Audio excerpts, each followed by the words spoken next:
Boker Tov. It is Monday. It is Rosh Kadosh. It is the time when we move to the head of a new month. We're leaving Sivan. We're entering Tammuz. And this is a month in which the children of Israel sinned with the making of the golden calf.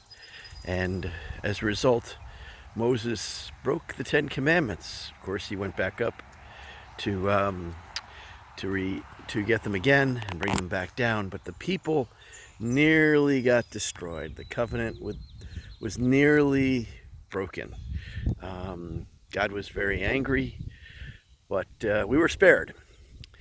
And of course, as we know, this is still the nation that will not enter Israel, not enter the promised land, because they will lose faith at the time of the sin of the spies. But this particular story in this month also coincides with a Torah portion this week, which is going to fall on the 4th of July. And I think it is very pertinent right now. It is very critical right now that somebody get the message. Not you. I'm going to share some thoughts on it, but I'll tell you towards the end who needs to get this message. In fact, I'll go so far as to say his future and the future of our nation depends on it. So the Torah portion is Chulat.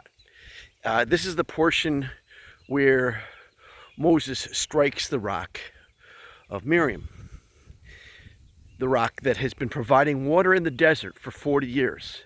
It's been our portable well. Miriam has saved us in connection with more water throughout our story. She saved us with putting Moses in the reeds, in the basket to cross the Nile. She interceded with Pharaoh's daughter, saved Moses there.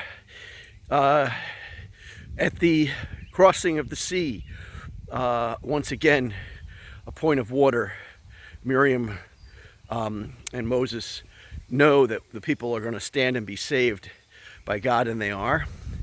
And then shortly after they enter across the sea, about 3 days later, they run out of water, another water crisis. And in this water crisis, God tells Moses to put a stick there into this bitter oasis, and he does. He listens to God, and the water turns sweet. And the children of Israel, again, have another reprieve with water. Then that water, I'll say their canteens are empty, and they run out of water a few days later again, and this time it's very serious. And Moses is, really afraid that the people are going to stone him. I mean, it's really a bad crisis. They fear they're going to die, and God tells Moses to take a stick or staff and hit this rock, and it's Miriam's rock, and this is the rock that provides water in the desert. And that's the last time we hear about a water crisis for 40 years. And the Midrash says that that rock was sort of a portable well, and it produced water for 40 years. It sustained them.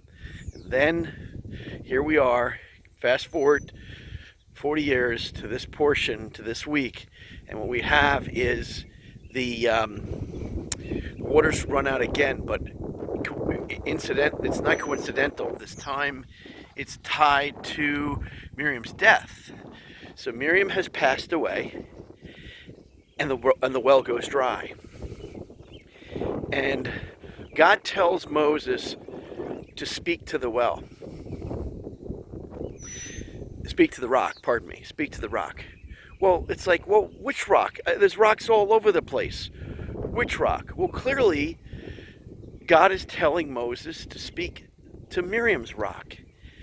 And he says, Moses is saying surely that this withered rock is not going to provide water. But God tells Moses to speak to the rock. But he doesn't. He strikes the rock. Think of the image. Bam! He's angry. The well has dried out. Miriam has died.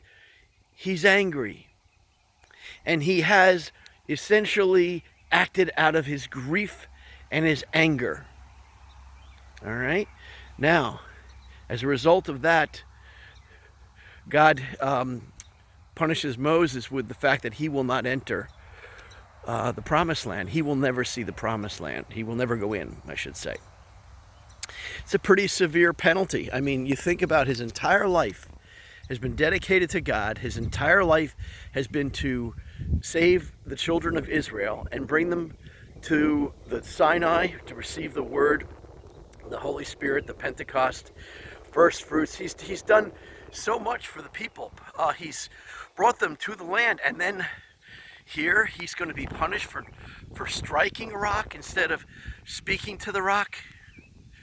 Well, if you follow me at all, then you may remember that after Trump was elected, I pointed out what we were doing as a nation that was going to be so devastating to us. We were acting out of grief. Our grief became dysfunctional. It became anger, which morphed into hate, which has become rage. And we are a nation torn by that hate, acting out of hate for many people, acting out of hate. And that is tearing our nation apart. Now, who's the leader today? Like it or not, the leader is President Trump. I don't care if you like him. I don't care if I like him. It doesn't matter. It doesn't matter what he's done. David did awful things. Every president, Kennedy, has an awful history in his past. Lyndon Johnson, he used to whip out his penis, for God's sakes. He was a disgusting human being. But these were our presidents. They're our presidents. And our nation has maintained itself with a covenant for 240 years, a covenant that started way back in the Bible. I'm not going to go into that right now, but the covenant that sustains our nation was transferred with Joseph, Ephraim, to America, first to Britain, then to America. We have a mission as a nation to help remarry the tribes in Israel. That's our mission as a nation. And that mission was taken seriously by all through history. The Pilgrims, George Washington and our founding fathers, and others. There's a lot of history on this. And there's a lot of miracles. And there's a lot of little, not coincidences. There's just so many little historical details that you're not aware of. Promise me you don't know them. I've been reading them. I've been researching them. I've been praying on this subject. There is just so much that people don't know as to what is our historical purpose here in America. Well, anyway, here we are with this dysfunctional grief right now. And the question will be, what does God say to President Trump to do? And whether he listens. Whether he listens or not at this critical point in our nation, I believe will determine our fate. What can we do as the remnant? We can pray. We can pray. We can stop hating and we can pray. We can pray for our leaders. That's what we're here to do. That's our mission. That's our role. Is to pray for our leaders and to keep our connection with God. You and I have a part to do, and we will see what our president does. But for those people out there that are praying for the failure of our president, you have no idea how awful that is. I don't think you have any concept of how terrible that is. But I'm not going to change you. You know what? It's up to you how you end up on this whole thing. But I'll tell you what, as a nation, there's enough of us here in America, more than there was in Sodom. There is enough of us here to save this country. We just have to pray. Those of us that are in the Word do that, and we'll save the nation. Pray for our leaders. Pray for our country. Keep the covenant. Keep the covenant alive. This 4th of July is a very key day. Very key Shabbat. Next year is a Shemitah year. Next year in Israel. But right now, we have a job to do. We got to save America. Have a good week. Read the Haftorah for this week. Read the Haftorah. Micah, I'm going to say Micah 3:5. I'm not sure the number. But the Haftorah for this week, for this Shabbos, is a direct tie-in as well.